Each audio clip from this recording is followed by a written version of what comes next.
Meu marido disse que ia ficar na empresa até tarde. Eram 11 da noite quando eu chamei um táxi porque meu filho não conseguia respirar.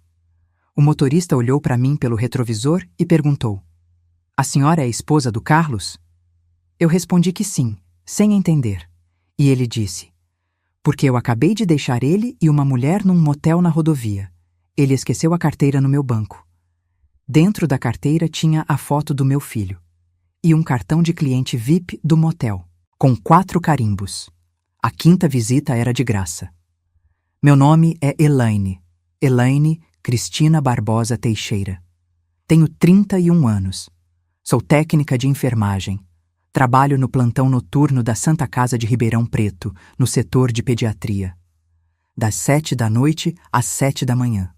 Escala 12/36. Eu passo a noite inteira cuidando de criança doente nos corredores de um hospital público, e quando chego em casa de manhã, com o corpo moído e as mãos rachadas de tanto álcool gel, eu cuido do meu filho, Heitor, 4 anos, asmático, o amor mais bonito e mais desesperador da minha vida. E durante 5 anos, eu cuidei também de um marido que não merecia nem que eu cuidasse da unha encravada dele. Carlos Eduardo Teixeira Braga, 35 anos, vendedor de peça de máquina agrícola. O homem que eu descobri num motel da Anhanguera porque um taxista de 62 anos foi mais honesto comigo em 5 minutos do que o Carlos foi em 5 anos de casamento. Eu vou contar tudo, do começo ao fim, cada detalhe. Porque essa história não é só minha. Essa história é de toda mulher que já carregou peso demais nas costas, enquanto o homem que prometeu carregar junto estava ocupado demais se divertindo. Mas antes de eu continuar, eu preciso te pedir uma coisa. Se você chegou até aqui e já sentiu alguma coisa no peito, se inscreve no canal. Aperta o botão de curtir. E me conta nos comentários que horas você está assistindo esse vídeo e de que cidade. Eu leio tudo, cada comentário. E saber que vocês estão aí, ouvindo, me dá forças para continuar contando. Então se inscreve, curte e comenta. Combinado? Agora deixa eu te levar para o começo. Eu conheci o Carlos em junho de 2016, na festa de São João do bairro Ipiranga, aqui em Ribeirão Preto. Eu tinha 23 anos. Ele tinha 27. Minha mãe ainda era viva, Dona Neide Aparecida dos Santos Barbosa, costureira.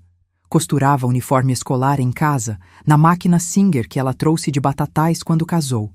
Ela estava comigo na festa naquela noite, comendo milho verde na barraca da Dona Lourdes, que todo ano montava a mesma barraca no mesmo canto da praça. O Carlos apareceu na barraca de tiro ao alvo. Apareceu como aparecia em tudo na vida, fazendo barulho. Tatuagem de leão no antebraço direito. Sorriso fácil, daqueles que iluminam o rosto inteiro, mas não chegam nos olhos. Palito de dente na boca, que ele rodava com a língua como se aquilo fosse charme. Acertou 3 latinhas seguidas. Ganhou um urso de pelúcia roxo, daqueles de parque de diversão. Enchimento barato, olho de botão. E veio até mim. Estendeu o urso. E disse com aquela voz macia que ele usava quando queria alguma coisa, para a moça mais bonita da festa. Minha mãe estava do meu lado. Segurou o milho verde no ar. Olhou para ele. Olhou para mim. Não disse uma palavra, mas eu conhecia o olhar da minha mãe. Eu conhecia cada variação daquele olhar, como conhecia o barulho da máquina de costura dela funcionando. Um olhar que dizia: "Cuidado, filha, eu não cuidei. Peguei o urso, sorri." E aquela foi a primeira noite que o Carlos dormiu nos meus pensamentos. Um urso de pelúcia barato e uma frase ensaiada foram o suficiente para eu entregar 5 anos da minha vida para a pessoa errada. O Carlos era de Sertãozinho, cidade vizinha, 20 minutos de Ribeirão pela rodovia. Filho de seu Agenor, funcionário de usina de cana, e Dona Marlene, dona de casa. Família simples. Classe média que finge ser mais do que é. Ele trabalhava como vendedor externo na Agrocampo Implementos Agrícolas, uma loja de máquinas e peças na via Anhanguera, quilômetro 312. Conhecia fazendeiro de toda a região. Sabia os nomes dos filhos, dos cachorros, dos tratores. Falava bonito. Prometia bonito. Vendia bonito. Era bom de lábia, bom de venda, bom de conversa. E eu só fui descobrir muito depois que ele também era bom de mentira. Talvez o melhor que eu já conheci. Meu pai não gostou dele desde o primeiro dia. Seu Tião, Sebastião Barbosa, 59 anos, mecânico de caminhão, dono da oficina do Tião, no bairro Ipiranga, Rua Saldanha Marinho, 1147. Um galpão de 200 metros quadrados onde ele trabalha há 31 anos. Começou como ajudante aos 14, quando veio de Batatais com a roupa do corpo e a vontade de não morrer de fome. Comprou o ponto em 98 com dinheiro de indenização trabalhista. 3 funcionários: Cleiton, o funileiro, Reginaldo, o eletricista, e o Neto, aprendiz de 19 anos, filho da vizinha. Meu pai é um homem largo, ombro de quem carrega eixo de caminhão desde adolescente. Mãos enormes, permanentemente manchadas de graxa, com a unha do mindinho esquerdo preta de uma martelada em 2019 que nunca voltou ao normal. Ele dirige uma Ford F4000 azul de 97, o caminhão da oficina, e um Fiat Uno cinza 2012, que ele chama de carro de domingo. É viúvo desde 2018, quando minha mãe morreu de câncer de pulmão. Nunca fumou. Descobriu tarde demais. 8 meses entre o diagnóstico e o enterro. Meu pai nunca mais foi o mesmo depois que enterrou a dona Neide. A oficina ficou mais silenciosa. O almoço de domingo ficou mais curto. E o sorriso dele ficou guardado num lugar onde quase ninguém consegue chegar. A primeira vez que o Carlos foi na oficina, meu pai estava debaixo de um caminhão Mercedes. Saiu de baixo. Mão de graxa. Macacão sujo. Olhou o Carlos de cima a baixo com aquela lentidão calculada de quem está medindo cada centímetro. O topete engomado, a tatuagem do leão, o palito de dente. A Saveiro branca estacionada na frente com o adesivo da Agrocampo na lateral. Você é o namorado da minha filha? A voz do meu pai saiu como sempre saía, baixa, firme, sem pressa. Sou sim, seu Tião. Prazer. O Carlos estendeu a mão com aquele sorriso de vendedor, aquele sorriso que funcionava com fazendeiro de sertãozinho e atendente de loja. Meu pai apertou a mão dele. Forte. Eu vi o Carlos fazer careta e tentar disfarçar, mas não conseguiu. Mão forte, seu Tião. Ele tentou rir. Meu pai não riu. Não moveu um músculo do rosto. Olhou firme nos olhos dele e disse com a mesma naturalidade de quem comenta o tempo. Eu conserto o motor de caminhão com essa mão. E defendo minha filha com ela também. O Carlos engoliu seco. O palito de dente parou de girar na boca. E meu pai simplesmente virou as costas e voltou para debaixo do caminhão. Sem dizer mais nada. Sem esperar resposta. Porque seu Tião não desperdiçava a palavra. Mais tarde, naquele mesmo dia, meu pai me chamou na oficina. Eu estava ajudando a tia Marlúcia a fazer bolo para vender na quermesse do bairro. Fui até lá, achando que ele queria me pedir para levar café. Elaine! Fala, pai. Ele estava sentado na cadeira giratória do escritório, aquela com o estofado rasgado, limpando uma chave de boca com um pano encardido, sem me olhar. Esse moleque tem olho de cobra. Eu cruzei os braços, já sentindo a irritação subir. Pai, para. Tô falando sério. Ele levantou os olhos, escuros, firmes. Olho de cobra, aquele olho que brilha quando quer alguma coisa e apaga quando já conseguiu. Pai, você fala isso de todo mundo. Não falo. Ele colocou a chave de boca na mesa. Devagar. Eu falo do seu irmão quando ele mente pra mim, e do motor que tá pra fundir, e desse moleque. Os 3 têm o mesmo barulho. Barulho? Eu quase ri. Barulho de coisa que vai dar errado. Eu ri. De verdade. Balancei a cabeça. Pai, você é mecânico, não vidente. Ele me olhou. E disse com aquela calma que só ele tem. Mecânico bom ouve o barulho antes de quebrar, filha. Eu saí da oficina rindo, achando que era implicância de pai ciumento. Coisa de homem que não aceita que a filha cresceu. Eu estava errada. Meu pai ouviu o barulho. Eu é que não quis escutar. Minha mãe era mais direta. Ela não usava metáfora. Não comparava gente com motor. Ela falava olhando nos olhos, com a linha ainda entre os dedos, o pedal da Singer parado embaixo do pé. Filha, mulher forte não é a que aguenta tudo, é a que sabe a hora de ir embora. Mãe, a gente acabou de começar a namorar, eu respondi, meio constrangida, meio irritada. Ela sorriu. Aquele sorriso triste de quem já viveu o suficiente para saber o final da história antes do meio. Eu sei, tô plantando a semente. Um dia você vai precisar colher. Minha mãe morreu 2 anos depois. Eu nunca esqueci a frase, mas demorei para colher. A gente casou em março de 2019, cartório do 3º ofício de Ribeirão Preto. Sem festa, sem vestido branco, sem dama de honra, sem marcha nupcial. O Carlos não queria gastar. E quando eu digo que não queria gastar, eu quero dizer que ele não queria gastar com aquilo, porque para cerveja com os amigos no bar do Toninho, toda sexta tinha dinheiro. Para trocar o som da Saveiro por um mais potente, tinha dinheiro. Para tatuar o leão no braço, teve dinheiro. Mas para uma festa de casamento, nem que fosse simples, não tinha. Para que festa? A gente faz um churrasco na oficina do seu pai. Ele disse isso com a naturalidade de quem está fazendo um favor. Como se casamento fosse questão de praticidade e não o dia mais importante da minha vida até aquele momento. E meu pai fez o churrasco, de cara fechada, mandíbula travada. Aquele silêncio dele que eu já conhecia, o silêncio que significava que ele estava engolindo alguma coisa muito maior do que podia falar. Mas fez. Porque meu pai fazia qualquer coisa pela filha. Mesmo quando achava que a filha estava cometendo o maior erro da vida. 28 pessoas. A carne, meu pai pagou. A bebida, meu pai pagou. O bolo, minha tia Marlúcia fez. Bolo de chocolate com brigadeiro. A mesma receita que ela faz desde que eu era criança. A decoração foi um punhado de balões brancos que a Jéssica, namorada do meu irmão, comprou na loja de R$ 1,99. O Carlos não pagou nada. Nada. E quando meu pai olhou para ele no final da noite, depois que todo mundo foi embora e o galpão da oficina estava cheio de copo descartável no chão e cheiro de carvão apagado, o Carlos deu aquele sorriso dele e disse: "Mês que vem eu acerto com o senhor, seu Tião."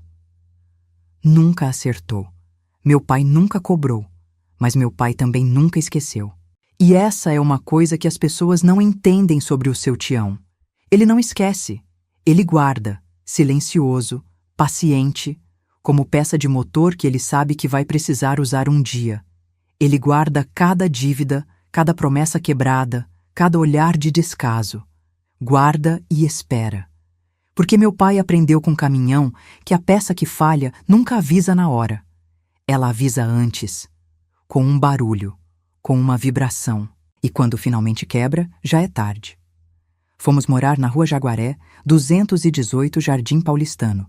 Casa alugada, 2 quartos, sala, cozinha, banheiro e um quintal pequeno com tanque. R$ 1.400 por mês. No meu nome, porque o Carlos não queria assinar nada. Dizia que era burocracia, que não precisava, que tanto faz quem assina. Mas a verdade é que o Carlos nunca queria assinar nada que pudesse, um dia, responsabilizá-lo por alguma coisa. Eu que encontrei a casa. Eu que assinei o contrato. Eu que limpei antes de mudar. Eu que pintei a parede da sala, verde claro porque era a cor que minha mãe gostava.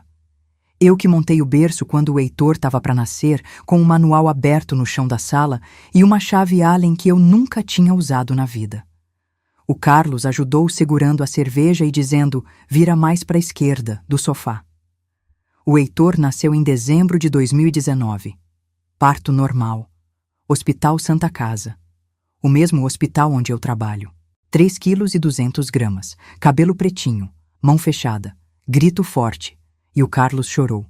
Eu dou esse crédito a ele. Chorou quando viu o Heitor pela primeira vez. Chorou de verdade, com o queixo tremendo e os olhos transbordando, segurando aquele menino pequeno nos braços grandes e tatuados. E eu pensei, naquele momento, que talvez meu pai estivesse errado. Que talvez o Carlos fosse mudar, que talvez ser pai consertasse o que faltava nele. 2 semanas depois, ele tatuou o nome do filho no antebraço esquerdo. Heitor, em letra cursiva. R$ 250 na tatuagem. E naquele mesmo mês, disse que não tinha dinheiro para pagar a conta de luz. R$ 180. Eu paguei, porque era mais fácil pagar do que brigar. Porque eu estava com um recém-nascido no peito, pontos da episiotomia ainda doendo, noites sem dormir, e a última coisa que eu queria era discutir por causa de R$ 180. Ele tinha 250 para tatuar o nome do filho no braço. Não tinha 180 para manter a luz acesa na casa do filho. As prioridades do Carlos eram sempre as prioridades do Carlos. Eu aprendi isso cedo, mas demorei para aceitar. Com o Heitor, minha vida virou um ciclo que não tinha fim. Acordar, amamentar, trocar fralda, cozinhar, limpar casa, lavar roupa no tanque do quintal porque a máquina quebrou e o Carlos disse que mês que vem a gente compra outra. Nunca comprou. Buscar na creche, dar banho, dar janta, colocar para dormir, ir pro plantão. Trabalhar 12 horas ouvindo criança chorar, monitorando soro, trocando lençol, medindo temperatura. Voltar para casa, começar tudo de novo. Todo dia. Sem pausa. Sem férias. Sem ninguém perguntando se eu estava bem. E o Carlos? O Carlos trabalhava na Agrocampo de segunda a sexta. Saía de casa às 7h30, cheirando a perfume e com o palito de dente na boca. E voltava às 7 da noite. Pelo menos era o que ele dizia. Mas às 7 da noite foram virando 8. Às 8 foram virando 9. Às 9 foram virando 10. E toda vez que eu ligava, a resposta era a mesma. Amor, tá na estrada? Tá chovendo. Eu perguntava com o Heitor no colo, chiando. Tô, amor. Reunião com fazendeiro em Batatais. Demorou. Já tô voltando. A voz dele era sempre tranquila. Sempre calma demais. Sempre com aquele tom de quem tá respondendo pergunta de trânsito. O Heitor tá com crise de asma. Dá a bombinha. Já dei. Então tá. Você não vem? Tô na estrada, Helene. Não dá. E ele desligava. E eu ficava ali, com o Heitor chiando no colo, com a bombinha numa mão e o celular na outra, com o feijão queimando no fogão, com a roupa molhada no tanque, com o cansaço de quem não dormiu direito em meses. E eu aceitava, porque acreditar era mais fácil do que encarar a verdade. E quando você tá exausta, de plantão, de criança asmática, de casa vazia, de solidão com aliança no dedo, acreditar vira anestésico. Dói menos. A mentira machuca menos quando você coopera com ela. As desculpas eram sempre parecidas, mas nunca idênticas. Ele era inteligente nisso. Nunca repetia a mesma desculpa 2 vezes seguidas. Reunião com fazendeiro em Batatais. Entrega de peça em Sertãozinho. Inventário na loja que atrasou. Convenção em Campinas. Jantar com cliente importante em Franca. Visita a fornecedora em Araraquara. Ele tinha um repertório, um cardápio de mentiras bem temperadas. E eu consumia cada uma. Sem questionar, sem verificar, sem desconfiar, porque desconfiar exigia uma energia que eu simplesmente não tinha. Meu pai via tudo, seu tião via tudo. Da oficina na rua Saldanha Marinho, a 8 minutos da minha casa, ele via que eu ia para o hospital de ônibus. Linha 33. Jardim Paulistano até o centro. 47 minutos de trajeto. De uniforme branco, mochila nas costas, olheira roxa de quem dormiu 3 horas. Via que quando não tinha com quem deixar o Heitor, eu levava ele comigo no ônibus. 4 anos. No colo. No ônibus lotado das 6 da tarde. Porque o Carlos estava na estrada. Ele via que eu emagreci. De 58 quilos para 49 em 1 ano. E não era dieta. Era exaustão. Era refeição pulada porque não dava tempo. Era a ansiedade que fechava o estômago. Era eu servindo o prato do Heitor e esquecendo de servir o meu. Um domingo, meu pai estava sentado na cozinha da minha casa, tomando café. Ele ia lá todo domingo. Levava pão de queijo da padaria Souza, o que o Heitor gostava. Sentava na cadeira de plástico da cozinha. Tomava café preto sem açúcar. E olhava ao redor com aqueles olhos de mecânico que enxergam defeito em tudo. Filha, você tá comendo? Ele perguntou olhando para mim por cima da xícara, e eu senti aquele olhar pesando mais do que qualquer balança. Tô, pai. Tá comendo o quê? Ar? A voz dele não tinha humor. Tinha preocupação disfarçada de provocação. Pai, eu tentei desviar. Cadê o Carlos? Trabalhando. Ele repetiu a palavra. Trabalhando. A mesma palavra, mas com outro peso, outro tom. O tom de quem morde a sílaba antes de soltar. O tom de quem sabe que é mentira, mas ainda não tem a prova na mão. Ele via que o Carlos não levava o Heitor no médico. Nunca. Nem uma vez. Nem uma consulta. O Heitor é asmático. Consulta com o Dr. Fábio, pneumologista pediátrico, a cada 3 meses. Quem levava? Eu.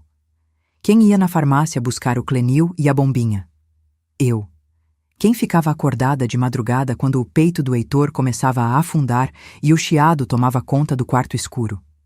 Eu. Quem dirigia até o pronto-socorro às 3 da manhã no Uno cinza do meu pai porque eu não tinha carro? Eu. E o Carlos? Dormindo. Virado para o outro lado da cama, com o celular no silencioso. Amor, o Heitor tá chiando. Dá a bombinha e volta a dormir, Helene. Amanhã eu tenho reunião cedo. Reunião cedo. Sempre reunião cedo. A vida do Carlos era uma sequência infinita de reuniões que nunca produziam nada, além de desculpas para não estar presente. Meu pai ia na minha casa todo domingo e via. Via a torneira da cozinha pingando que o Carlos não consertou. Via o portão da frente enferrujado que o Carlos não pintou. Via a parede da sala descascando, aquele verde claro que eu pintei quando mudei e que agora mostrava o reboco por baixo como uma ferida aberta. Via eu com olheira. Via o Heitor usando fralda genérica, porque o Carlos achava que Pampers era luxo. Via tudo isso e ficava quieto. Porque seu Tião ficava quieto quando estava furioso. Quando ele gritava, estava irritado. Quando ficava mudo, estava furioso. E naqueles domingos, meu pai era o homem mais silencioso de Ribeirão Preto. Em setembro de 2023, num domingo em que o Carlos não estava em casa, tinha viajado para uma convenção em Campinas, que começou na sexta e ia até segunda, num domingo. Meu pai tomou o café devagar, colocou a xícara na pia, lavou, secou, guardou e ficou olhando pela janela do quintal. A janela dava para o varal onde eu tinha estendido roupa na noite anterior. Roupa minha. Roupa do Heitor. Nenhuma do Carlos, porque o Carlos levava a roupa dele para lavar na casa da mãe, em Sertãozinho. Dizia que a dona Marlene lavava melhor. Na verdade, era mais uma coisa que ele não queria responsabilidade. Meu pai ficou parado olhando aquele varal. E sem se virar, sem tirar os olhos das roupas balançando no vento, ele disse: Filha, sua mãe me disse uma coisa antes de morrer. Meu coração apertou. Toda vez que meu pai mencionava minha mãe, o ar mudava. Ficava mais pesado, mais sagrado. O quê? Eu perguntei baixinho. Ela disse: Tião, quando a hora chegar, não bate, não grita, faz o que você faz melhor, conserta. Eu fiquei em silêncio, esperando. Conserta o quê, pai? Ele finalmente se virou, os olhos escuros, profundos, cansados de uma dor que não era só dele. A vida da nossa filha.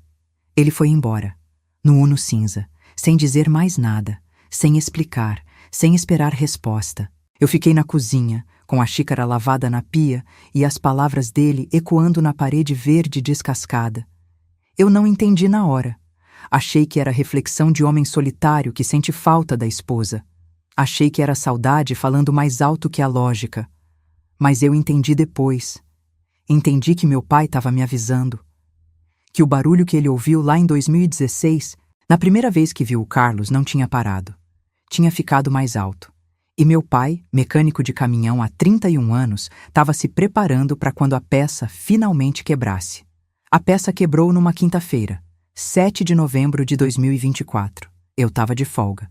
Escala 12/36. Dia anterior tinha sido plantão, aquele era descanso. O tipo de descanso que não descansa, porque eu passei o dia lavando roupa, cozinhando arroz com frango pro Heitor, levando ele na creche, buscando na creche, dando banho, passando roupa, pagando conta no aplicativo. O descanso da mulher que trabalha fora é o dia em que ela trabalha dentro. O Heitor dormiu cedo naquela noite, 8h30. Eu dei banho nele, coloquei o pijama do Homem-Aranha, o favorito, aquele que já estava desbotado de tanto lavar, e deitei com ele na cama. Cantei baixinho até ele fechar os olhos. O hino da igreja que minha avó cantava. Conta comigo quando tudo mais falhar. Eu cantava sem pensar. Era automático. Cantava quando o Heitor estava doente. Cantava quando eu estava nervosa. Cantava quando o mundo era grande demais e eu era pequena demais. O Carlos tinha saído às 6 da tarde, banho rápido, perfume, mais do que o normal, camisa social azul que ele não usava para trabalhar, calça jeans nova. Amor, reunião com cliente de Brodowski. Jantar, volta tarde, não me espera. Ele disse isso da porta, já com a chave da Saveiro na mão. Não esperou resposta. Não deu beijo no Heitor que estava assistindo o desenho na sala. Não perguntou se eu precisava de alguma coisa. Saiu. E o cheiro do perfume ficou na sala por uns 10 minutos depois que a porta fechou. Eu não estranhei mais. Já era rotina. Às 10h30, o Heitor acordou. E eu soube antes mesmo de chegar no quarto o que era. O chiado. Aquele chiado fino que eu conhecia de cor. Que eu reconhecia no escuro, no silêncio, no meio do sono mais profundo. O sibilo do peito dele se fechando. O ar passando por onde não devia ter resistência. O peito retraindo a cada respiração, as costelas do meu menino aparecendo como se o corpo inteiro lutasse para puxar oxigênio. Crise de asma. Eu peguei a bombinha. 2 jatos. Segurei ele sentado no colo, as costas encostadas no meu peito e esperei. Contei até 60. Depois contei de novo. 10 minutos. A respiração continuava pesada. Chiado alto. Narinas abrindo e fechando rápido. Mais 2 jatos. Esperei. Não melhorou. Liguei o nebulizador. Soro fisiológico com Berotec. Coloquei a máscara no rosto dele, aquela máscara transparente que o Heitor odiava porque apertava o nariz. Ele chorou. Chorar piorava a falta de ar. Eu segurei ele firme no colo, balançando devagar, cantarolando baixinho. Calma, filho, respira devagar. Vai passar. Mamãe. A voz dele saiu rasgada, pequena, espremida entre o chiado e o choro. Tá doendo. Eu sei, amor. Vai passar. Mas não passou. 11 da noite. O Heitor estava pior. Lábios pálidos, um tom de azulado que eu conhecia por causa do hospital. Aquele tom que nenhuma mãe quer ver nos lábios do filho. Nariz abrindo e fechando com aquela velocidade que indica esforço respiratório intenso. Tiragem intercostal visível. As costelas afundando a cada inspiração, como se o peito dele fosse uma sanfona mal regulada. Eu sou técnica de enfermagem. Eu trabalho em pediatria. Eu sei quando uma crise é leve. Sei quando é moderada. E sei quando é grave. Aquilo era grave. Precisava de hospital. Agora. Não daqui a pouco. Não quando o Carlos chegasse. Agora. Liguei para o Carlos. O celular chamou. Chamou. Chamou. Caiu na caixa postal. Aquela voz eletrônica que eu já conhecia de cor. O número chamado não pode atender no momento. Liguei de novo. Caixa postal. De novo. Caixa postal. 12 vezes. 12 ligações. Uma atrás da outra. Os dedos tremendo na tela. O coração batendo no ouvido. O Heitor chiando no colo. E a caixa postal repetindo a mesma frase como um mantra da indiferença. O celular dele tocava e ia para a caixa postal. Não estava desligado. Não estava fora de área. Ele via meu nome na tela. E não atendia. Ele estava escolhendo não atender. Enquanto o filho dele lutava para respirar. Eu não tinha carro. O Uno do meu pai estava na oficina com problema no motor de arranque. Ônibus. O último da linha 33 passou às 10h45. Uber. Eu abri o aplicativo com a mão que não segurava o Heitor. Nenhum carro disponível. Ribeirão Preto de madrugada, no Jardim Paulistano, bairro da periferia, não tem Uber. O mapa ficou girando na tela com aquele círculo de carregamento que não carrega nada. Meu pai.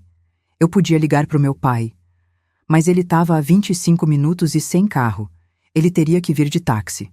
E o tempo de esperar ele chegar, mais o tempo de ir para o hospital, era tempo demais. Eu não tinha tempo.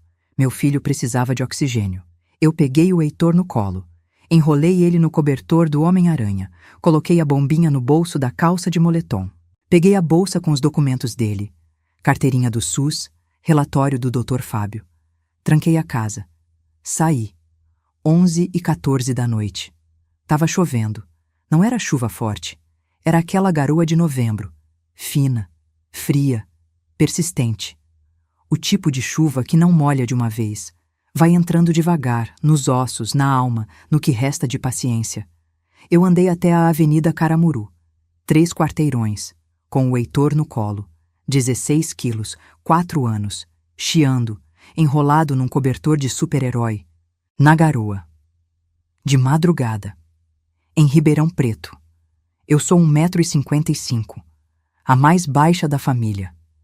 E eu estava carregando 16 quilos de desespero, amor e medo no colo, andando no escuro, com a garoa gelada descendo pelo rosto, cantarolando baixinho o hino da igreja da minha avó para tentar acalmar o menino que não conseguia respirar, porque o pai não atendia o telefone, porque estava num motel da rodovia com outra mulher. Mamãe, cadê o papai? A voz dele saiu abafada pelo cobertor, fraca, rouca do chiado. Ele já vai, filho. Mentira. A mentira mais necessária e mais dolorosa que eu já contei. Na Avenida Caramuru, eu vi um táxi, o único carro na rua àquela hora. Cobalt prata, placa antiga antes do padrão Mercosul, terço pendurado no retrovisor, adesivo de Nossa Senhora Aparecida no painel. Eu levantei a mão. Levantei como quem pede socorro, não carona. E ele parou. A porta do passageiro abriu e eu senti o cheiro antes de ver o interior. Café velho. Desodorante de pinheiro daqueles de árvore que pendura no retrovisor. Banco de couro rachado pelo tempo e pelo uso. Rádio baixo tocando sertanejo raiz. Chitãozinho e Chororó. Uma música que minha mãe ouvia. O motorista. Homem de 62 anos. Cabelo branco ralo. Rosto enrugado de sol e de madrugada. Bigode grisalho fino, aparado rente. Camisa polo azul desbotada de tanta lavagem. Mãos no volante com dedos grossos e veias aparentes. Boa noite, moça. Pra onde? A voz era calma. De quem já viu muita coisa acontecer no banco de trás e aprendeu a não se assustar. Hospital Santa Casa. Meu filho tá com crise de asma. É urgente. Ele olhou pelo retrovisor. Viu o Heitor, enrolado no cobertor molhado, chiando, os olhinhos semicerrados de cansaço e falta de ar. Pode ir tranquila. Eu conheço o caminho mais rápido. Ele acelerou. Virou à direita na própria Caramuru. Cortou pela rua Visconde de Inhaúma para evitar o semáforo da Presidente Vargas e seguiu pela via alternativa que só quem roda Ribeirão Preto de madrugada há 23 anos conhece. No caminho, ele me olhava pelo retrovisor. De vez em quando. Rápido. O olhar de motorista de táxi que quer dizer alguma coisa, mas não sabe se deve. Eu conhecia aquele olhar. No hospital, eu via o mesmo olhar nos acompanhantes que sabiam de um diagnóstico que o paciente ainda não tinha ouvido. O olhar de quem carrega uma informação que vai machucar. Eu estava concentrada no Heitor, monitorando a respiração dele com a mão no peito, contando a frequência respiratória. 34 por minuto, alto demais para a idade dele. Eu sabia. E o saber doía mais do que o não saber. No semáforo da Avenida Presidente Vargas, o único semáforo vermelho que o seu Cido não conseguiu evitar, ele falou: Moça. Sim? Posso te perguntar uma coisa? Tinha alguma coisa no tom dele, uma hesitação, uma delicadeza forçada, como se ele tivesse ensaiando aquela frase desde que eu entrei no carro. Fala. A senhora é a esposa do Carlos? Carlos Teixeira? Meu corpo inteiro gelou. A garoa nos meus braços, o ar-condicionado do táxi, nada disso explicava o frio que eu senti. Foi um frio de dentro. Um frio que nasce no estômago e se espalha pela coluna como uma corrente elétrica invertida. Sou. Minha voz saiu controlada, mas eu senti as unhas cravando na minha própria palma, embaixo do cobertor do Heitor. Por quê? Ele hesitou. O semáforo abriu. Ele acelerou. E ficou em silêncio. 3 quadras de silêncio. 3 quadras em que eu só ouvia o motor do Cobalt, o limpador de para-brisa indo e voltando, o chiado do Heitor e o meu próprio coração batendo na garganta. Então ele falou, olhando para frente, sem tirar os olhos da estrada, como se fosse mais fácil dizer a verdade sem encarar quem ia receber. Porque eu acabei de deixar ele e uma mulher num motel na rodovia, Motel Estância, faz menos de 1 hora. As palavras entraram pelos meus ouvidos e ficaram paradas no meio do caminho até o cérebro, como se o meu corpo soubesse que, quando chegassem, iam destruir alguma coisa, e quisesse ganhar tempo. O barulho do motor, o chiado do Heitor, a garoa no para-brisa, o limpador indo e voltando, o sertanejo no rádio. Tudo continuava. O mundo continuava funcionando normalmente. As engrenagens girando, as rodas rodando, a chuva caindo, tudo no lugar. Menos eu. Eu parei. Por dentro, eu parei completamente. Como o senhor sabe que é meu marido?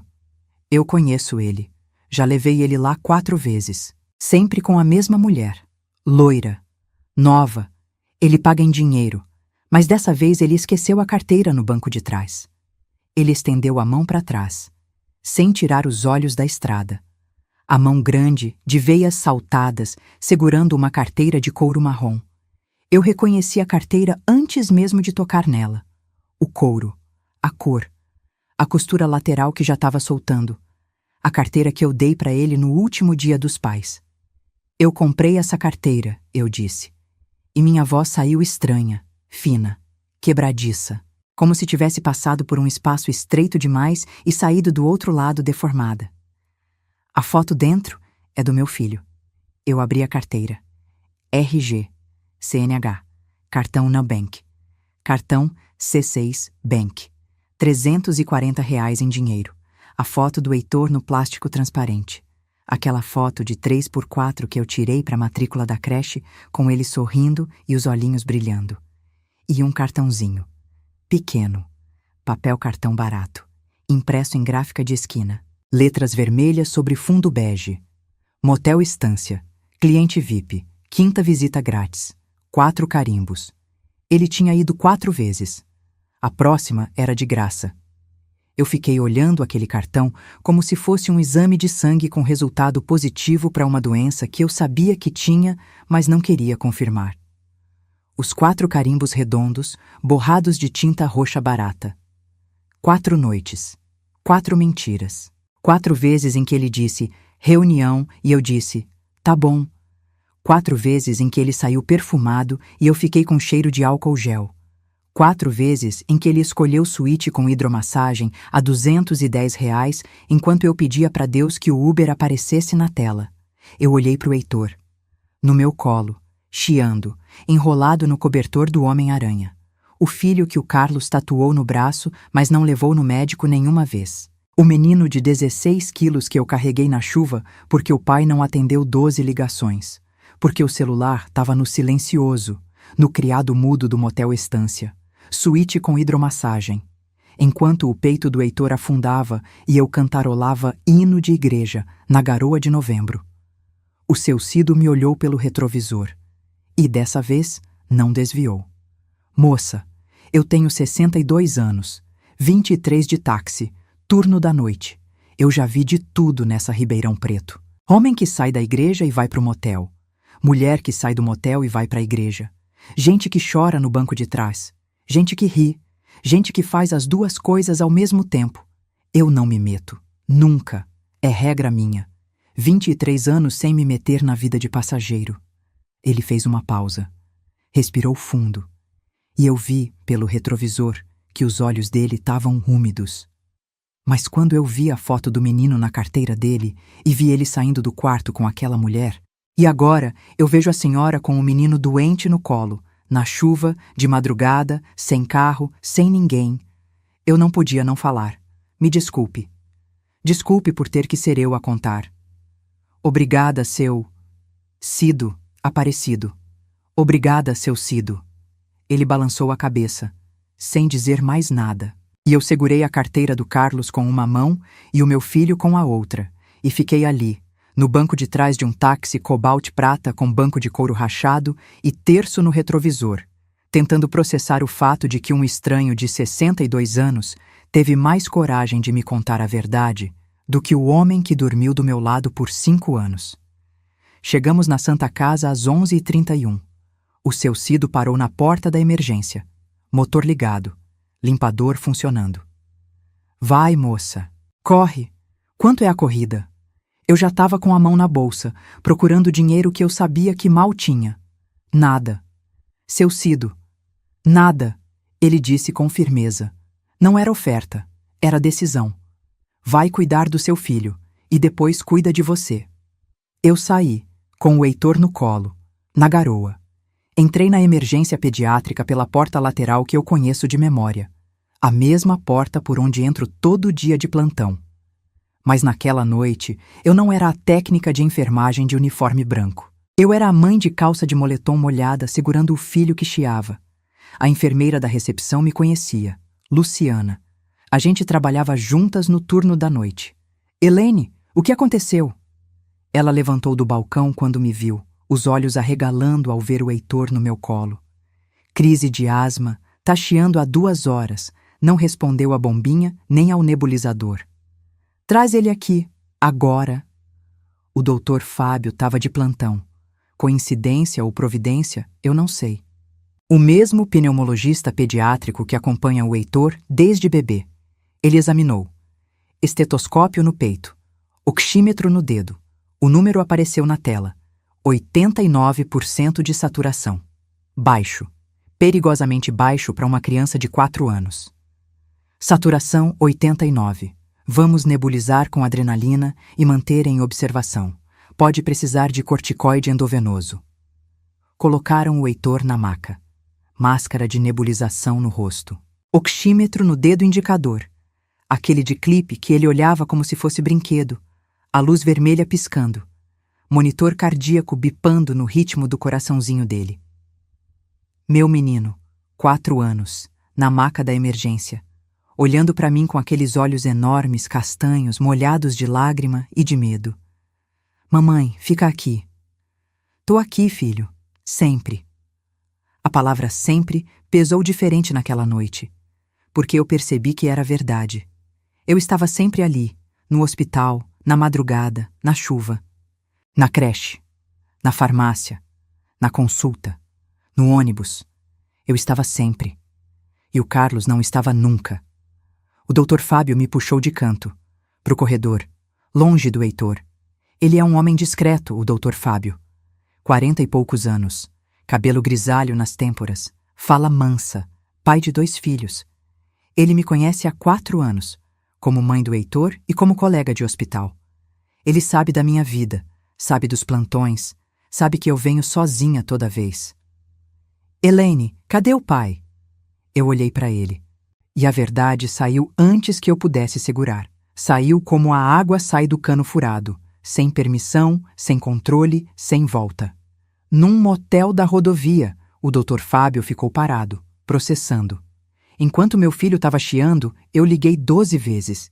Ele não atendeu nenhuma. Eu vim de táxi, na chuva, com o Heitor no colo.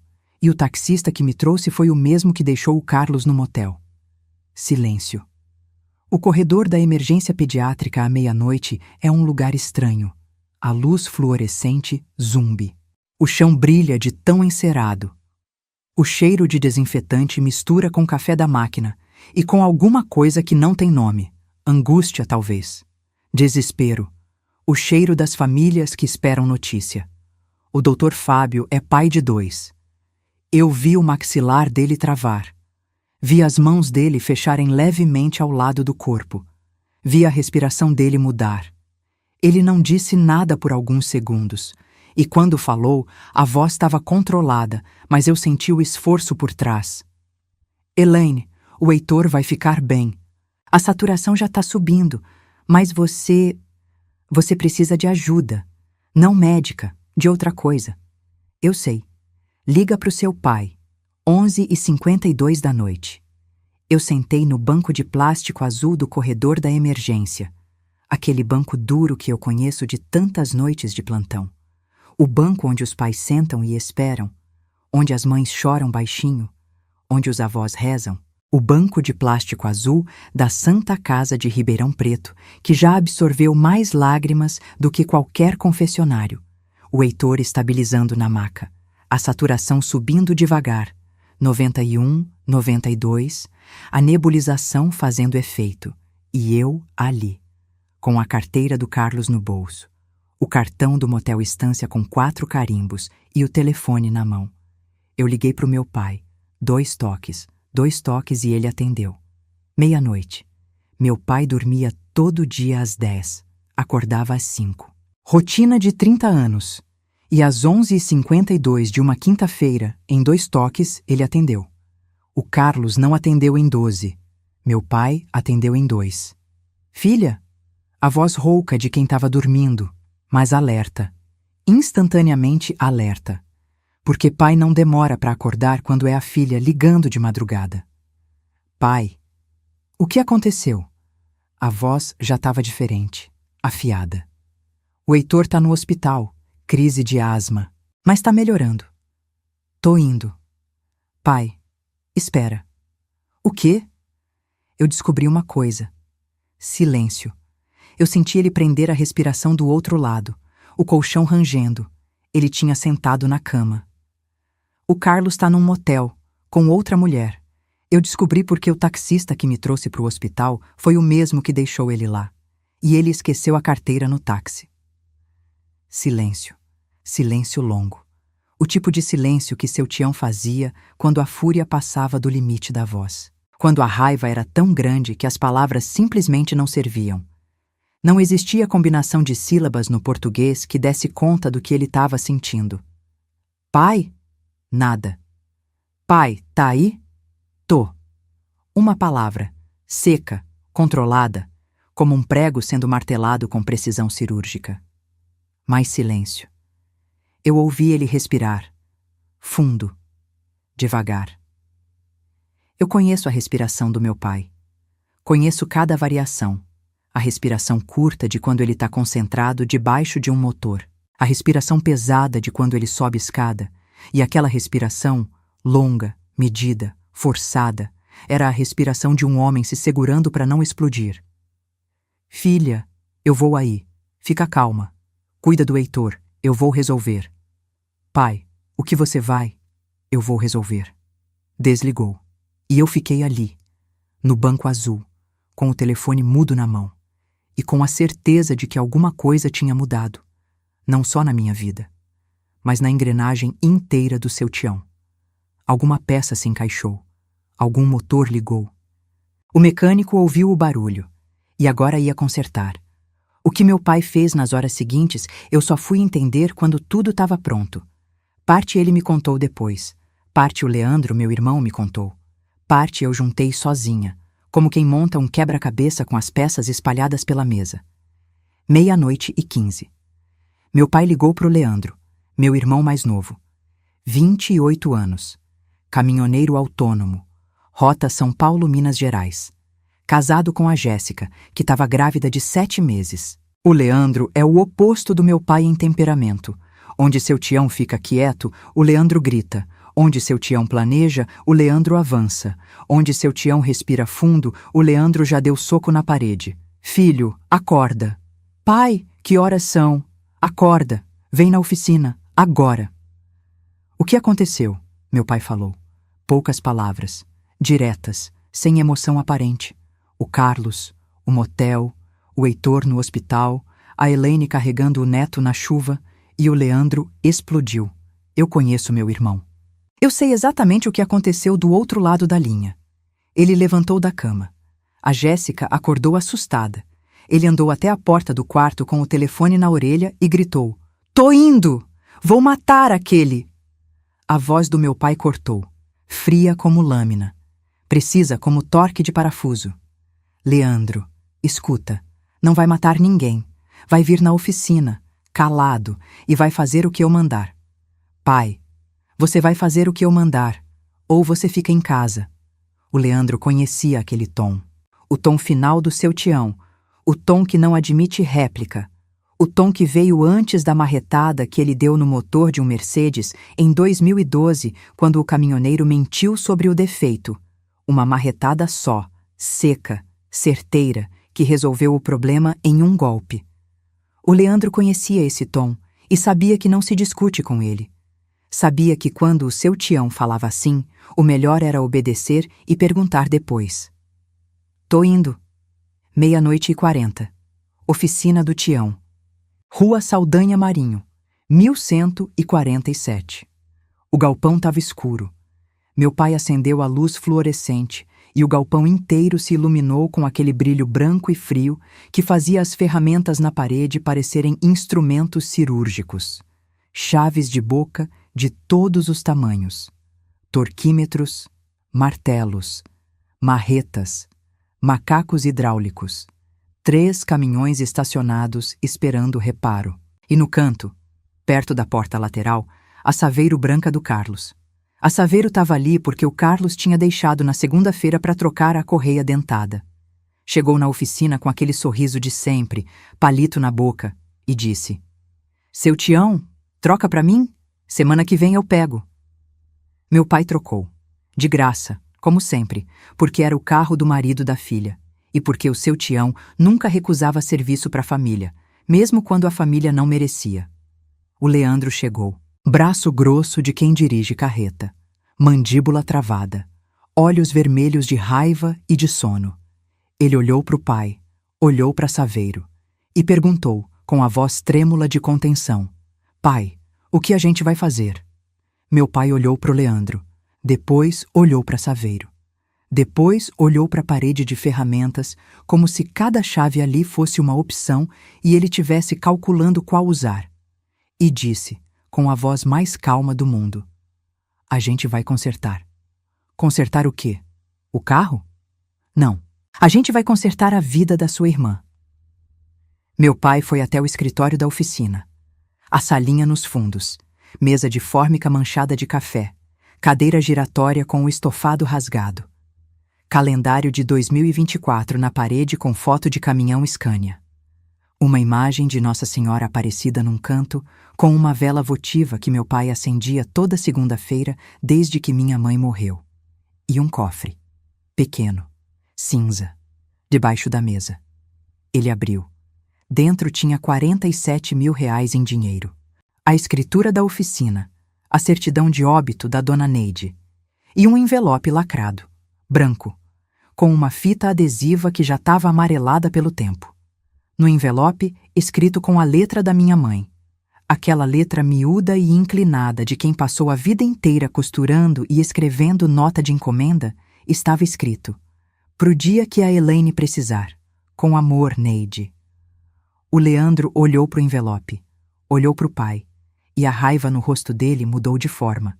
Virou outra coisa. Virou espanto. Virou emoção. Virou saudade. Mãe deixou isso? Deixou. Antes de morrer. Ela juntou R$47 mil em 20 anos de costura. Sem eu saber. Uniforme escolar por uniforme escolar. R$15 aqui. 20 ali. 20 anos. Ela sabia que a Elaine ia precisar um dia. Mãe sabia? Sua mãe sabia de tudo. Antes de todo mundo. Meu pai colocou o envelope na mesa. Passou a mão na superfície dele. Devagar, como se estivesse tocando a mão da minha mãe uma última vez. Depois pegou o celular. Ligou para alguém, à 00:40, num dia de semana, e a pessoa atendeu. Gilberto, é o Tião. Desculpa a hora. Eu preciso de você amanhã cedo. 7 horas, na oficina. É urgente. Gilberto Ferreira de Andrade, advogado, amigo de infância do meu pai. Cresceram juntos em Batatais. Brincaram na mesma rua de terra. OAB-SP 145.893. Especialista em Direito Imobiliário e Família. Escritório no centro de Ribeirão. Rua General Osório, 890, Sala 206. O tipo de advogado que atende ligação de madrugada quando é amigo que liga. Depois meu pai ligou para outra pessoa. Donizete? Tião. Amanhã cedo eu preciso da chave daquele ponto comercial que tá vazio na Avenida Caramuru. O que era da padaria? Você ainda é o dono? Donizete Pereira. Dono de 3 imóveis comerciais no Jardim Paulistano. Cliente da oficina há 15 anos. Tião, aquele ponto tá vazio há 8 meses. Ninguém quer alugar. Tá caindo aos pedaços. Eu quero. Pra quê? Meu pai fez uma pausa. Eu imagino ele ali, na salinha da oficina, com a mão na mesa, o envelope da minha mãe na frente, o cofre aberto, a luz fluorescente zumbindo em cima e o peso de tudo aquilo nos ombros que já carregaram tanto. Pro futuro da minha filha. 00:55. Meu pai desligou. Olhou pro Leandro, que estava parado na porta da salinha com os braços cruzados e os olhos úmidos. Agora a gente vai no hospital ver o Heitor. E o Carlos? O Leandro perguntou. E eu sei que a resposta que ele queria não era a que recebeu. O Carlos eu resolvo amanhã. Pai, me deixa pelo menos. Leandro. Meu pai levantou da cadeira, devagar, com aquela autoridade silenciosa que ele carrega no corpo inteiro. Sua mãe disse uma coisa para mim antes de morrer. Tião, quando a hora chegar, não bate, não grita, conserta. Eu vou consertar, na minha maneira, no meu tempo, e o Carlos não vai nem ver chegando. 1:20 da manhã. Meu pai e o Leandro chegaram na Santa Casa. Eu estava sentada no banco azul do corredor, com o uniforme de enfermagem que eu tinha vestido por cima da roupa, por hábito, por instinto, como se o uniforme fosse uma armadura. O Heitor dormindo na maca ao lado.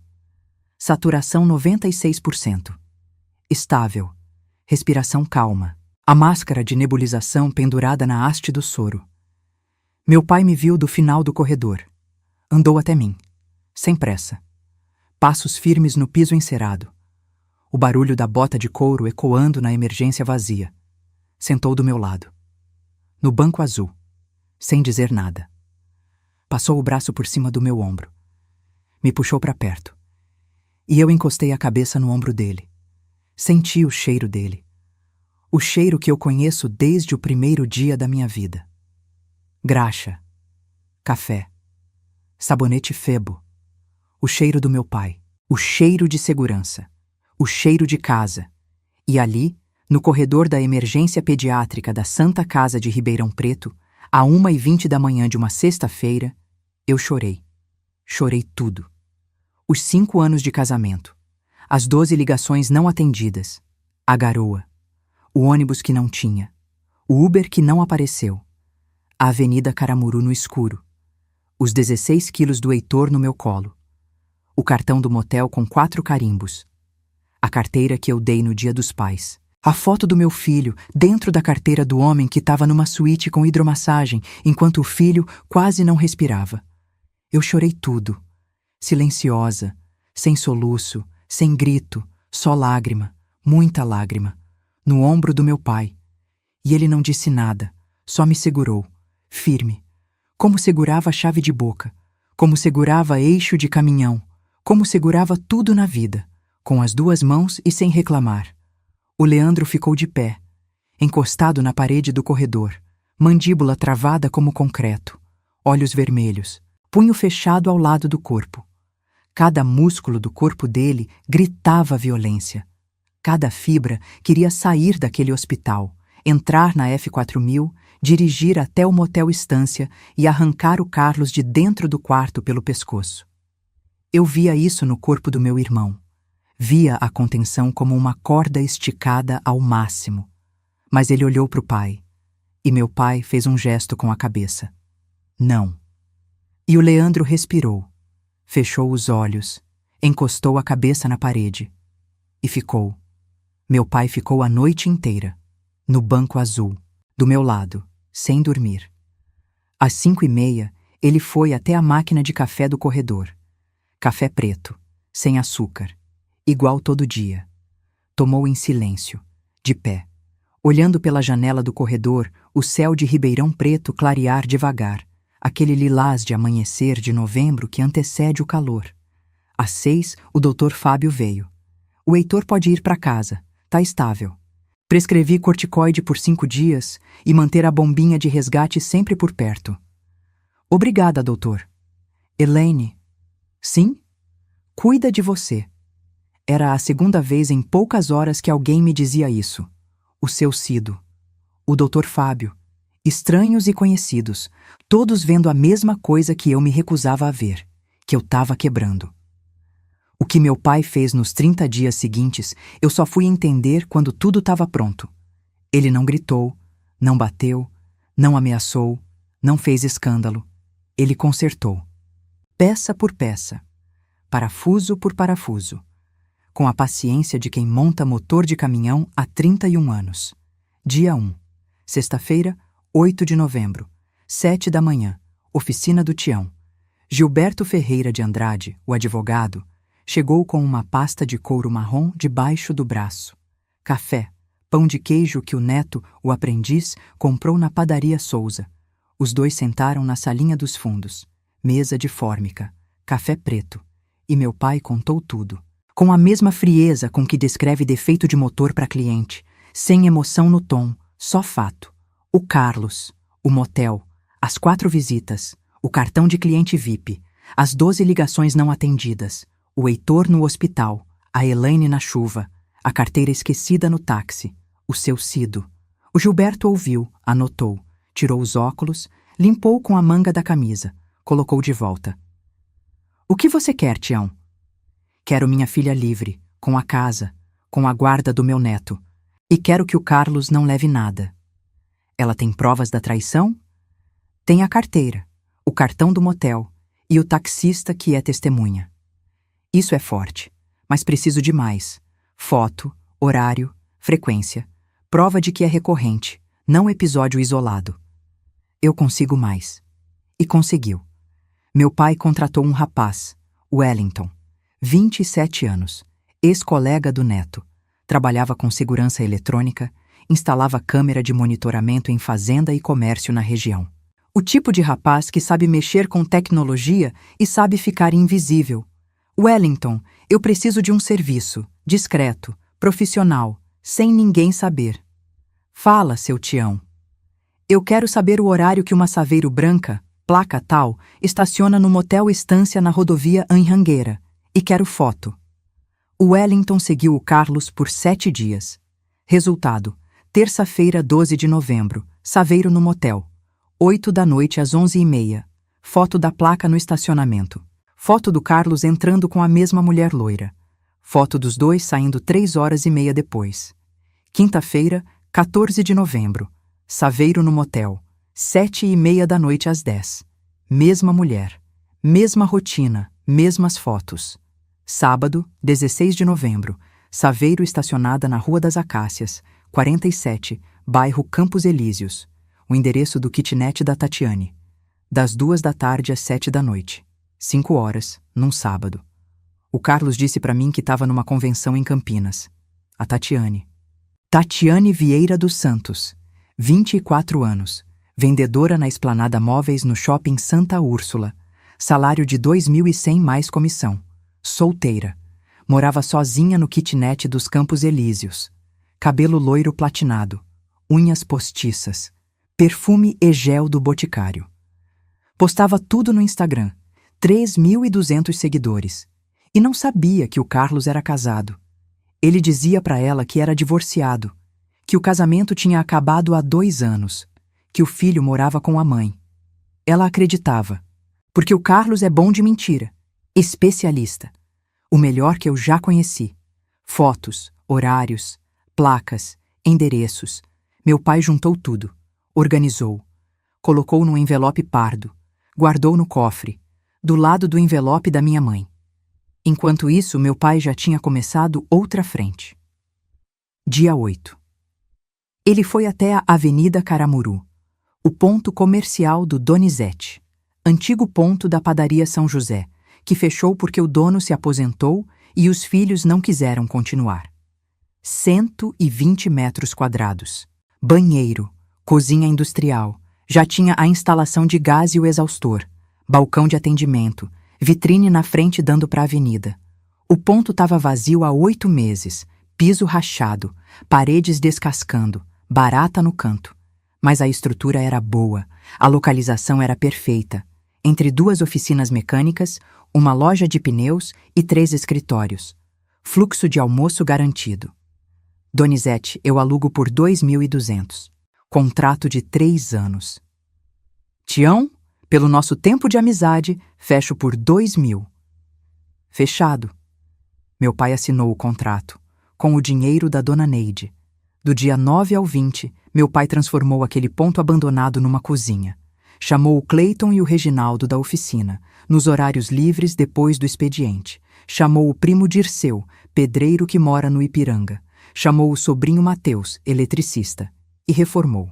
Pintou as paredes de branco com uma faixa amarela na altura da cintura, a cor que minha mãe usava no avental de costura.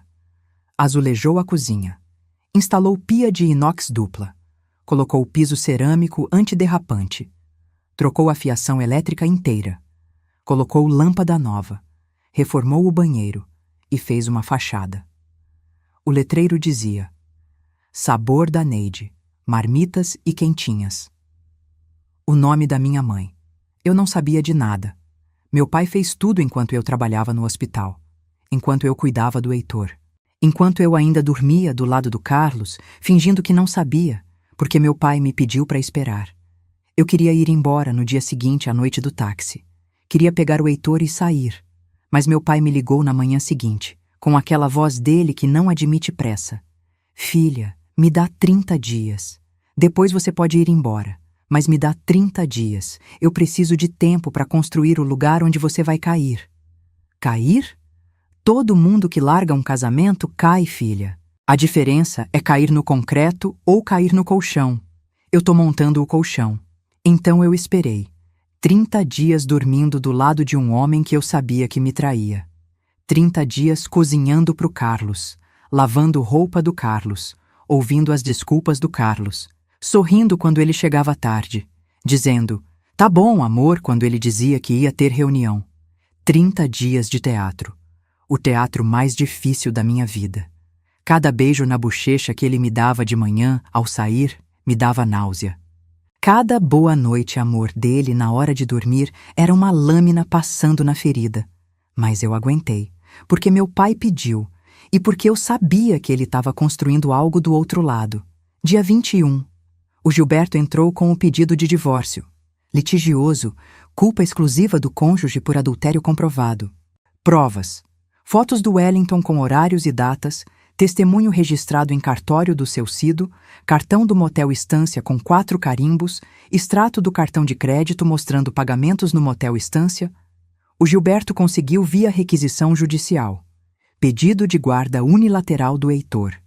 Pedido de pensão alimentícia, equivalente a 30% do salário fixo do Carlos. Pedido de permanência na casa alugada. Do dia 22 ao 28, meu pai equipou a marmitaria.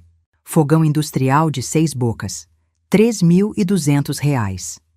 Geladeira duplex, 2.400. Panelas de alumínio grosso, formas, utensílios, 1.800. Mesas e cadeiras usadas que o Donizete tinha de outro ponto, R$900. 500 embalagens de isopor, 380. Alvará sanitário. Meu pai correu na prefeitura 3 dias seguidos até conseguir. CNPJ MEI.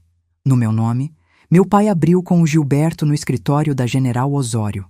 Cardápio: frango grelhado, carne moída com batata, linguiça acebolada, peixe na cesta, arroz, feijão tropeiro, salada, farofa crocante.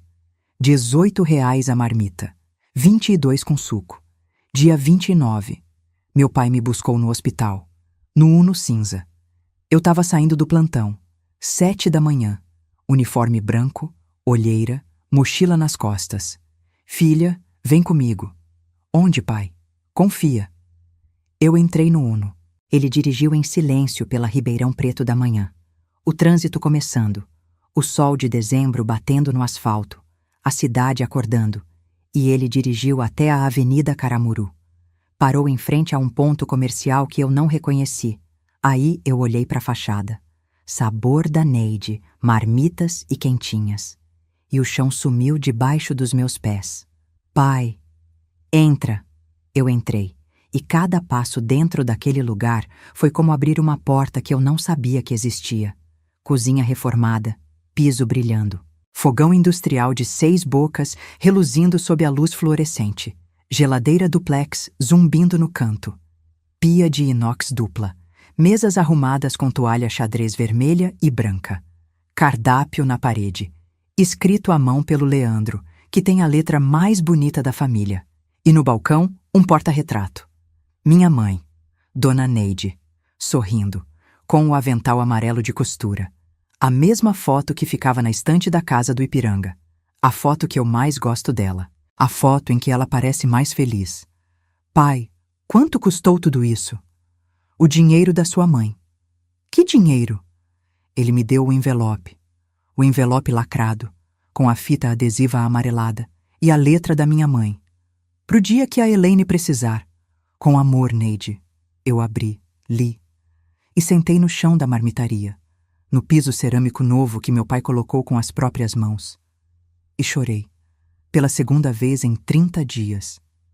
Mas dessa vez não era de dor, não era de traição, não era de raiva, era de gratidão, de saudade, de um amor tão grande que atravessou a morte.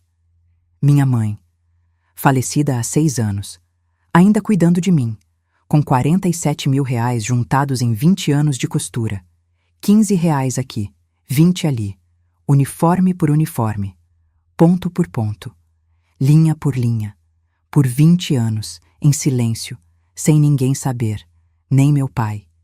Porque minha mãe sabia, sabia de tudo, antes de todo mundo. Meu pai sentou do meu lado, no chão, de macacão de oficina, mão de graxa, unha preta do mindinho. Sentou no chão da marmitaria que ele construiu em 30 dias com as próprias mãos e com o dinheiro que a mulher dele costurou em 20 anos. Filha, amanhã o Gilberto entrega os papéis do divórcio pro Carlos. Amanhã você sai de casa. Amanhã você começa de novo. Aqui, nessa cozinha, com o nome da sua mãe na porta. Pai, eu não sei cozinhar para vender. A voz saiu trêmula, de medo, de insegurança. Ele me olhou, firme, com aqueles olhos que já viram motor de caminhão fundido e consertaram, que viram a esposa morrer e continuaram funcionando, que viram a filha carregar o neto na chuva e não descansaram até construir um lugar onde ela pudesse recomeçar. Você cozinha igual sua mãe, isso basta. E o Heitor? O Heitor vai ficar na creche de manhã. De tarde fica aqui com você. Eu coloquei um cercadinho no canto, com brinquedo. Eu olhei. No canto da marmitaria, atrás do balcão, onde não atrapalha a circulação, mas fica visível da cozinha, tinha um cercadinho infantil, colorido, com brinquedos dentro, com um colchonete e com o cobertor do Homem-Aranha. O cobertor que o Heitor estava enrolado na noite do táxi. Meu pai pensou em tudo, no divórcio, na marmitaria, no CNPJ, no alvará, no cardápio, no cercadinho, no cobertor. Ele pensou em cada peça, cada parafuso, cada detalhe, porque é isso que mecânico bom faz. Ouve o barulho antes de quebrar, e quando quebra, conserta, peça por peça, com paciência, com precisão, até funcionar de novo. 8 de dezembro de 2024, domingo, dia 30. O dia que meu pai escolheu. Domingo de manhã. O Carlos estava em casa, assistindo televisão, mastigando palito de dente, de bermuda e chinelo.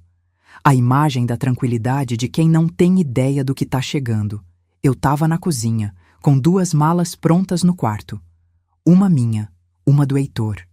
Malas que eu fiz de madrugada, enquanto o Carlos dormia. Em silêncio, dobrando cada peça de roupa como se dobrasse um capítulo da minha vida.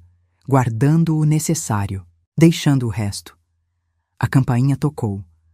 O Carlos levantou do sofá com aquela preguiça dele, abriu a porta e deu de cara com o Gilberto Ferreira de Andrade, de terno cinza, gravata escura, pasta de couro na mão. O rosto sério de um advogado que sabe exatamente o que vai dizer. Carlos Eduardo Teixeira Braga? Sou. Quem é o senhor? Sou o advogado da sua esposa. O senhor está sendo notificado de uma ação de divórcio litigioso por culpa exclusiva. Aqui estão os documentos. Ele entregou o envelope. O Carlos pegou. Abriu. Leu a primeira página, e eu vi a cor do rosto dele mudar. Vi o sangue descer, vi a pele ficar branca, como papel, como parede sem tinta. Vi o palito de dente parar de se mover na boca. "Que porra é essa, Elaine?" Ele gritou da sala, a voz oscilando entre raiva e pânico. Eu saí da cozinha, com as 2 malas, uma em cada mão. O Heitor no colo da vizinha, Dona Cleusa, que estava me esperando na porta dos fundos. Meu pai tinha combinado tudo. "É o divórcio, Carlos." "Divórcio? Por quê?" Ele veio na minha direção, os papéis amassando na mão, como se apertando pudesse fazer desaparecer. Motel Estância, suíte com hidromassagem, R$ 210 a diária, 4 visitas confirmadas. A 5ª seria de graça. A minha voz saiu firme, clara, cada palavra medida. 30 dias esperando por aquele momento tinham me dado tempo de ensaiar cada sílaba. O taxista que te levou foi o mesmo que me levou para o hospital na noite em que o seu filho quase morreu. Ele ficou mudo. Os lábios abriram, mas nada saiu. 12 ligações, Carlos. Você não atendeu nenhuma. Enquanto nosso filho chiava, enquanto eu andava 3 quarteirões na chuva com ele no colo, enquanto eu cantava hino de igreja para ele se acalmar, você estava com ela. "Elaine, eu posso!" Ele deu um passo na minha direção, as mãos se levantando num gesto de quem pede calma. "Não pode." Eu dei um passo para trás, firme. "Não pode explicar, não pode consertar, não pode nada." A porta da rua abriu. Meu pai entrou. Seu Tião, macacão de oficina, mão de graxa, unha preta do mindinho, rosto limpo, sem expressão, sem raiva aparente, sem grito, sem ameaça, apenas presença. A presença de um homem de 59 anos que entrou na sala como quem entra na própria oficina, dono do espaço, dono do momento, dono da situação. O Carlos olhou para o meu pai. E pela primeira vez em 5 anos, o Carlos viu o olhar do seu Tião sem filtro, sem a educação que ele mantinha por causa da filha, sem a paciência que ele exercia por respeito à minha decisão. O olhar puro de um pai que conteve a fúria por 30 dias inteiros, que não gritou, que não bateu, que não ameaçou, que construiu uma marmitaria inteira enquanto esperava esse momento. Meu pai não disse nada para o Carlos, nada, nenhuma palavra. Ele andou até mim, pegou as 2 malas, uma em cada mão, com aquelas mãos enormes de graxa que consertam motor e que seguraram meu ombro no hospital, e disse, olhando para mim: "Vamos, filha." Eu fui, passei pelo Carlos. Ele estava parado no meio da sala, os papéis do divórcio pendendo da mão direita, a boca aberta, o palito de dente no chão tinha caído. E nos olhos dele, naquele momento, eu não vi raiva, não vi arrependimento. Eu vi medo. O medo de quem percebe, tarde demais, que perdeu. Na porta, eu parei. Virei. Olhei para ele uma última vez. Para a sala onde eu pintei a parede de verde claro. Para a cozinha onde eu cozinhei 5 anos de janta que ele não elogiou. Para o corredor onde eu andava de madrugada com o Heitor chiando no colo. E eu disse: "Carlos, minha mãe me disse uma coisa antes de morrer. Mulher forte não é a que aguenta tudo. É a que sabe a hora de ir embora. Essa é a hora." Saí. Na calçada, o Leandro estava encostado na F4000 do meu pai. Braços cruzados, o rosto fechado como portão de aço. A Jéssica estava dentro do caminhão, segurando o Heitor, que a Dona Cleusa tinha passado pela porta dos fundos. O Carlos apareceu na porta, o rosto vermelho, os papéis na mão. "Elaine, volta aqui!" O Leandro desencostou do caminhão. Deu um passo só, lento, deliberado. E o Carlos olhou para ele. Olhou para o tamanho dele, para os braços de caminhoneiro, para o maxilar travado, para o olhar que dizia com absoluta clareza: "Eu estou esperando um motivo." O Carlos voltou para dentro, fechou a porta. Meu pai colocou as malas na caçamba da F4000. Abriu a porta do passageiro. Eu entrei. A Jéssica me entregou o Heitor. Ele estava com o cobertor do Homem-Aranha, olhando tudo com aqueles olhos grandes sem entender direito o que estava acontecendo. O Leandro subiu na caçamba, de pé, braço apoiado na cabine, o vento batendo na camisa dele. Meu pai ligou o motor. A F4000 azul de 97 roncou. Aquele ronco grave de caminhão velho que trabalhou a vida inteira. O ronco que eu ouço desde que nasci. O ronco da oficina, da Rua Saldanha Marinho, da minha infância, da minha segurança. O ronco que significa, tá tudo bem. O pai tá aqui. Ele dirigiu até a Avenida Caramuru. Parou na frente da marmitaria. Desligou o motor. O silêncio caiu dentro da cabine como alívio. Eu olhei pela janela. A fachada, as letras.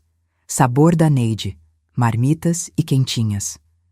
Meu pai olhou para mim e disse com aquela voz que só ele tem. Grave, calma, cheia de um amor que não precisa de volume para ser ouvido. Filha, a partir de agora, a porta que abre é essa, não a que fecha. O divórcio saiu em março de 2025. O Gilberto destruiu a defesa do Carlos. As provas de adultério eram irrefutáveis. Fotos com data e hora, testemunho do seu sido registrado em cartório, cartão do motel, extrato bancário com pagamentos no motel Estância, em datas que coincidiam com as reuniões que o Carlos dizia ter. O advogado do Carlos, um rapaz barato de Sertãozinho que cobrou parcelado, tentou alegar que as provas eram obtidas de forma ilegal. O juiz negou.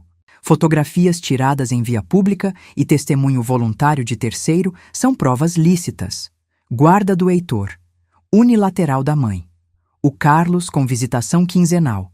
Sábado de manhã até domingo às 6 da tarde. Pensão alimentícia. R$ 2.400 por mês. 30% do salário fixo. A casa. Eu permaneci até o fim do contrato de aluguel. Depois me mudei. O Carlos perdeu mais do que o casamento. A Tatiane descobriu que ele era casado quando o processo começou a circular. Uma amiga da Letícia, do salão de beleza onde a Tatiane cortava o cabelo, contou. E a Tatiane bloqueou o Carlos no mesmo dia. Instagram, WhatsApp, telefone, tudo. Ela também foi enganada. Ela também acreditou nas mentiras dele.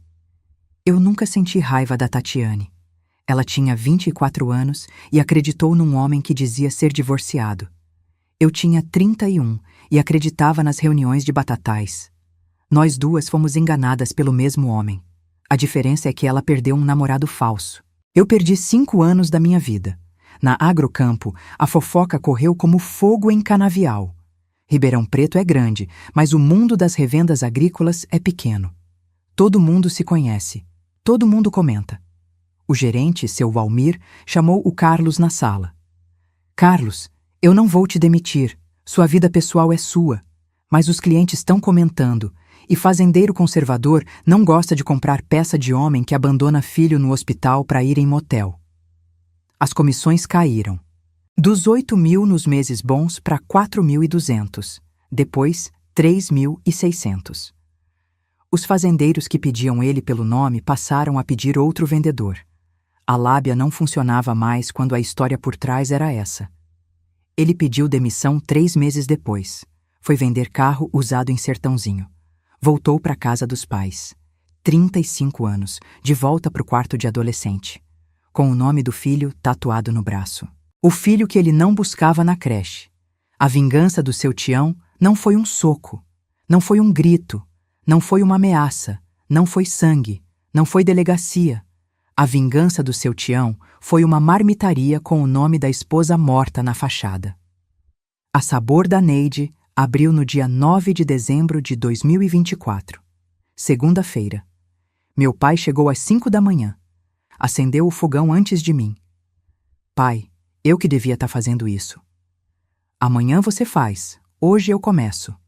Ele ficou na cozinha até às 7. Temperou o feijão do jeito que minha mãe fazia. Alho frito no azeite antes de tudo, cheiro verde só no final. Depois, limpou as mãos no pano, vestiu o macacão de oficina e foi para a Rua Saldanha Marinho. Sem dizer nada, sem esperar agradecimento. Porque seu Tião não faz as coisas para ser agradecido. Faz porque precisa ser feito. Eu assumi. Primeiro dia, 23 marmitas vendidas. Segundo dia, 31. Primeira semana, 187. O feijão era igual ao da minha mãe. A farofa era igual. O tempero era o que ela me ensinou na cozinha do Ipiranga, quando eu tinha 12 anos e ela me colocava no banquinho para alcançar o fogão. Cada panela que eu mexia naquela cozinha da Avenida Caramuru tinha a mão da minha mãe guiando a minha, e as pessoas sentiam. Moça, esse feijão tem gosto de comida de mãe. É da minha mãe. Em 3 meses, 120 marmitas por dia. Contratei a dona Cleusa, a vizinha de 55 anos, que me ajudou no dia da mudança, para trabalhar na cozinha. Contratei o Neto, o aprendiz da oficina do meu pai, para fazer entrega de moto.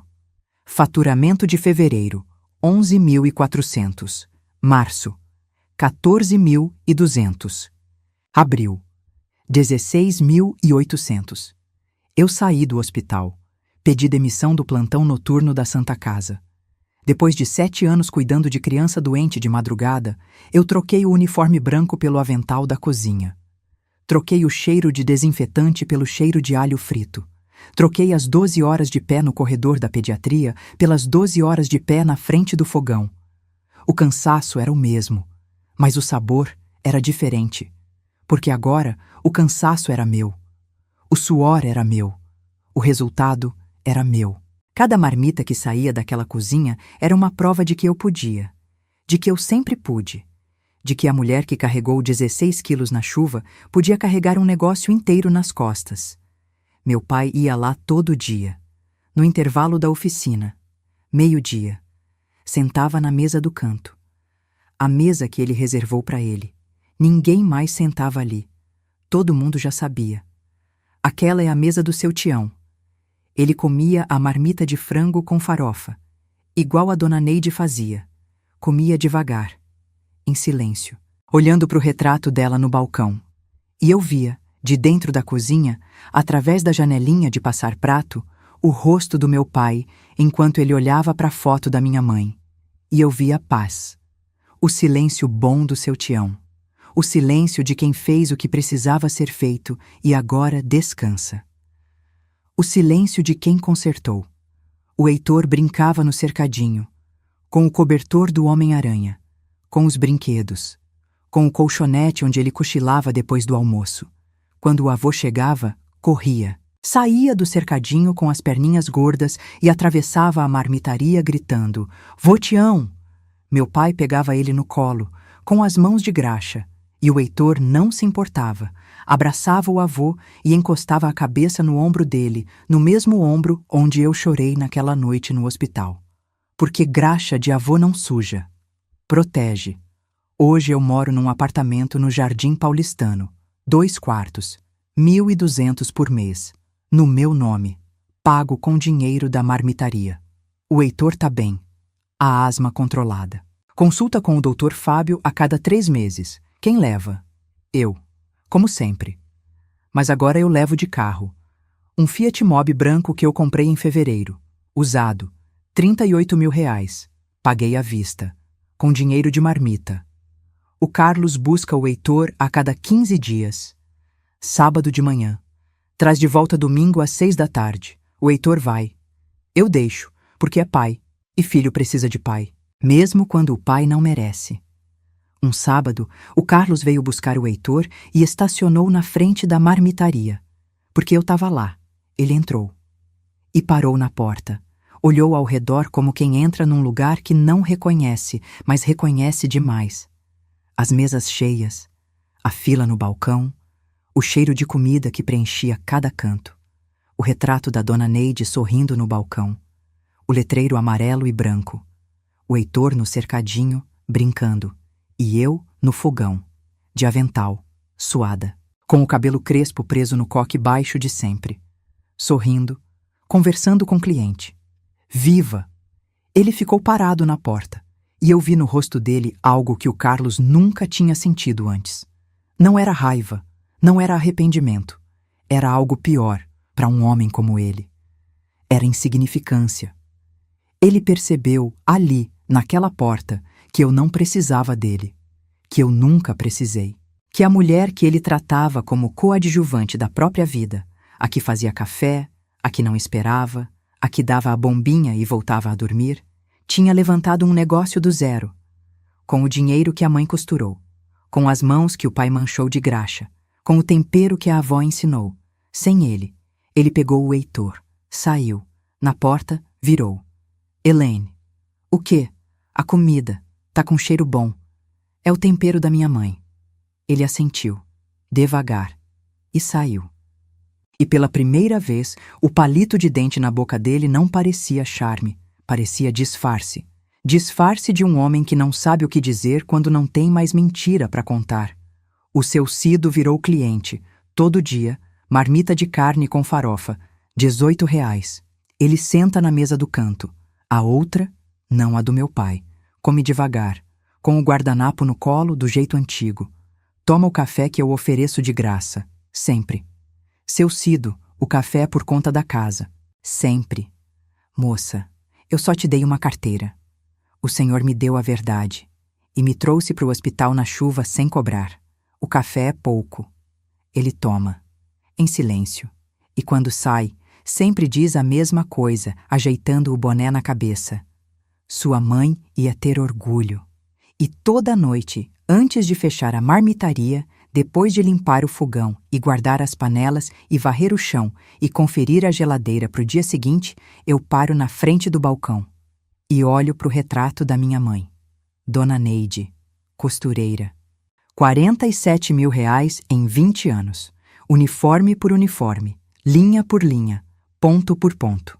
Em silêncio, sem ninguém saber. Para mim. E eu digo baixinho, como se ela pudesse ouvir através da moldura, através do tempo, através de tudo. Mãe, eu precisei. E o pai consertou, como a senhora pediu. Meu nome é Elaine Cristina Barbosa Teixeira. Eu fui esposa do Carlos, técnica de enfermagem, mãe do Heitor, filha do seu Tião, neta da dona que temperava feijão com amor.